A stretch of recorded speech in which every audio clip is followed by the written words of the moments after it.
Ապրիլյան իրադարձությունների հետևանքով Թալիշ գյուղի բնակիչները ապաստանել են մայրաքաղաք Ստեփանակերտում եւ այլ բնակավայրերում։ Նրանց համար կեցության պայմաններ են ստեղծվել, ապահովվել են սննդամթերքով եւ կենցաղի համար անհրաժեշտ այլ պարագաներով։ Մտահոգիչ է այն, որ համայնքի բնակչությունը ցրվել է, ընտանիքների մի մասը Հայաստանում է ապաստանել։ Համայնքի ղեկավար Վիլեն Պետրոսյանի խոսքով նրանց մի մասը այսօր էլ պատրաստ է վերադառնալ, սակայն չգիտեն ուր։ Թալիշցիները ի վերջո պիտի վերադառնան Թալիշ, սակայն մինչ այդ ժամանակավոր կեցության վայրեր են առաջարկվում։ Մարտակերտի շրջանում մի քանի բնակավայրերում պայմաններ են ստեղծվում, մեծահասակները աշխատելու, երեխաներն էլ դպրոցի ու մանկապարտեզի հնարավորություն պիտի ունենան։ Թալիշցիների ապագա ճակատագիրը որոշվելու է նրանց իսկ ցանկությունների հիման վրա։ Վերջնական վճիռը կայացվելու է թալիշցիների արտահայտած տեսակետների հիման վրա, շեշտեց նախագահ Բակո Սահակյանը։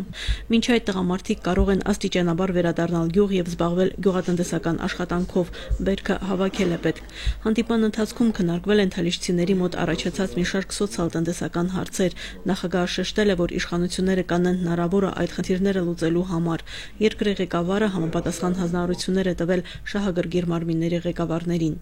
Մարինե Մկրտչյան, Մհեր Մկրտչյան, Մերուժա Մարտիրոսյան, օր։